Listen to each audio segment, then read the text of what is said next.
Welcome back. You're watching The Market here on ET Now. We have with us Corporate Conversation. It was an extremely engaging conversation with Rahul Arora.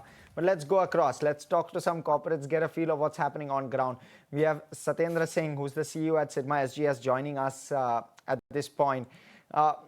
Great having you here, Satyendra. Give us a perspective on how H1 has been for you. What's the kind of confidence that you enter H2 with? You've guided for 30 to 35% top line organic growth, which is on your current business, ex acquisitions. How comfortable are you with that guidance even now, and the margin guidance as well? Let me cover that, 8% odd. Hey, good morning. Thank you for having me here. Pleasure to talk to you guys always. I think let me start with the industry per se. So I think as electronics industry, this is the right time. This is the time when business is growing, and there are multiple factors which are playing in support of the growth of the industry. I mean, we often talk about demographic dividend, we talk about the PLIs, and we talk about the geopolitical shifts in the supply chain. So basis that, I think we as a company are very well positioned. We have had a clear strategy. We have always kind of said that we will focus on certain areas. So the areas which we are focusing on specifically, we are looking at ensuring that customers are happy, they are delighted, and that's what we focus all the time on. And that has resulted into a good set of numbers for the first half, and we have a pretty high confidence on the second half as well. The numbers have been good. I think with the team, all of our 10,000 people across the factories are working hard to delight our customers. And that's the key of the success. So back to your question, I think we are pretty confident, and we are working to make sure that we are meeting the guidelines, which we have given in the quarterly call. And you're on course for that, Satyendra, with all due respect. The question, Satyendra, is with regard to margins. Your aspiration is to get to 10 to 12%. Do these acquisitions that you've made over the last couple of months, you've made two, and the foray into into other products, is that going to drive the margin higher, or on the organic business itself, do margins go up? Give us a sense of that. So I think the strategy which we are following, let me give you an insight into the strategy a little bit. So what we are doing is we have had a strategy of building a string of pearls. What I mean by that is, one, we will focus on the core business, which we are saying we will continue to focus on exports. Like today, we have about 24-25% of our business coming from global customers.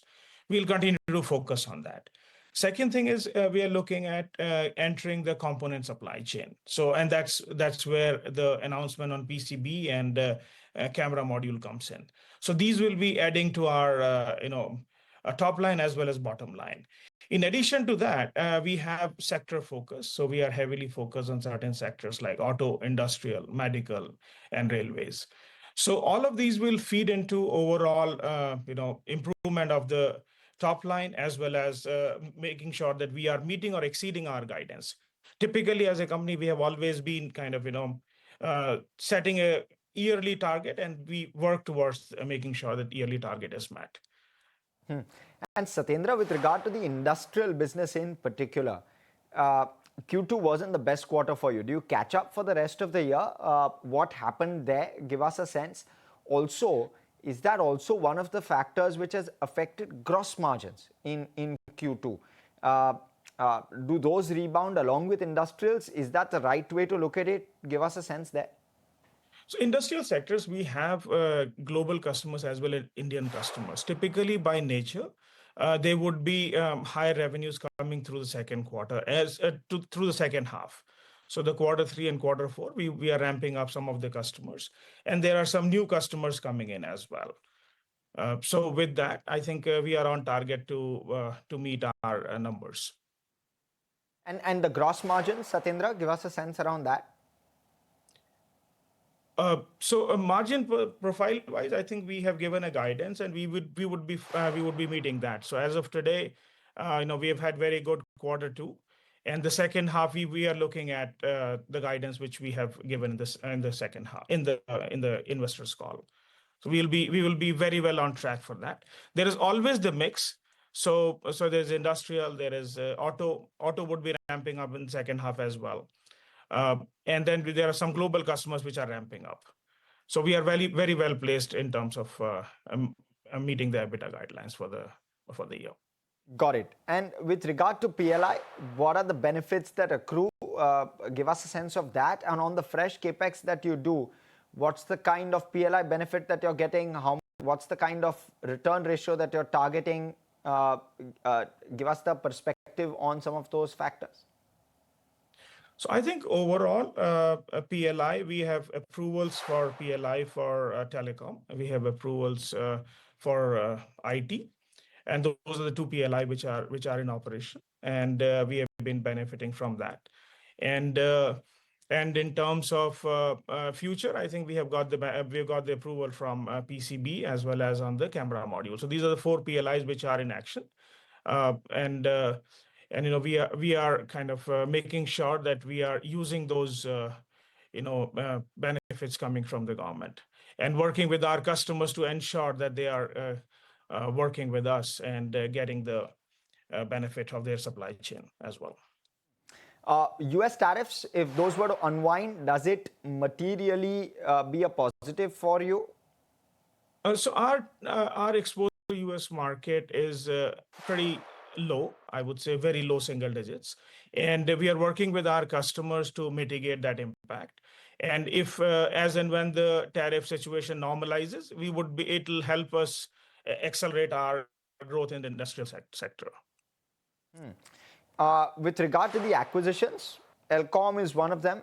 How quickly do you integrate? How quickly do you kickstart? Your FY27 guidance from LCOM is 200 crore in terms of top line, which will roughly be, I believe, 2 to 3% of your, maybe 4% of your top line. How does that play out? How quickly does it ramp up? I think we just announced LCOM, so we are working through with the team to ensure that integration happens very quickly. And definitely we are on track. We are very comfortable, very much on track to meet the guidelines which we have given of 200 crore plus revenue next year. Satyendra, give us a 3-year picture of how one sees a Syrma, right? And I'm thinking from an investor lens. Valuations obviously have run ahead. I know you don't have to justify valuations, but give an investor a perspective. Next 3 years, can you continue the kind of 30-35% growth that you've guided for FY26 beyond that on the higher base? And can margins start to creep up quicker than one would expect? Would we be at double digits, say FY27? So first of all, I think we will stay with the guidance which we give. We typically go year to year. So every year we give a guidance and we work through that. Okay. So I wouldn't like to get into what the next year's number would be. I would like to share it as we are getting to the next year. Second point is, I think, how we see Syrma. So Syrma as a strategy, we are very strong on the EMS. The core for us is to ensure the customers are delighted and we are giving them a sustainable partner, a partner who's helping them ensure that their business is working as efficiently as they would like it to, as a partner who they can rely on, a partner who can support in their growth. So that's what we are focusing on, and we are investing in capabilities. By capabilities, I mean we are investing in people, we are investing in the factories, we are investing in building new capabilities around the technologies like PCB, like camera module, and also around design. So the way I see Syrma is going to be one of the leading partners when anyone is looking at an electronics partner in India, whether it's for India or whether it's for global market, they should think of Syrma as the first name. That's what we are working towards. And that's how we would expect that we would be in next 2 to 3 years. Already as in today, when we talk to our customers, most of the customers we get, they always have heard about Syrma and they have heard good things about Syrma. Anytime you have a conversation with them, they say, yeah, we know that you can deliver it. So that's the mind share we want with the customers, wherein they are confident, because supply chain is something which is very strategic. Supply chain transitions take time. If a customer is moving over to us, it takes them many quarters to move. And they would like to ensure that the partner they are getting into business with is someone they can rely on. So SIRMA, I would like to see, and that's what we are working on, is the name that should come to the customer's mind, the first name they should think of. They should think of SIRMA. And second thing they should think of is, hey, this is the partner I can rely on. This is the partner I can work with. So that's how I would see SIRMA. And that would translate into revenue growth as well as the growth of the profitability. Potential 25% plus possible on the base that you are at? I definitely think so. That would be possible. Awesome. Thank you so much, Satyendra, for coming in and speaking with us. This has been a good conversation. It's fantastic talking to you.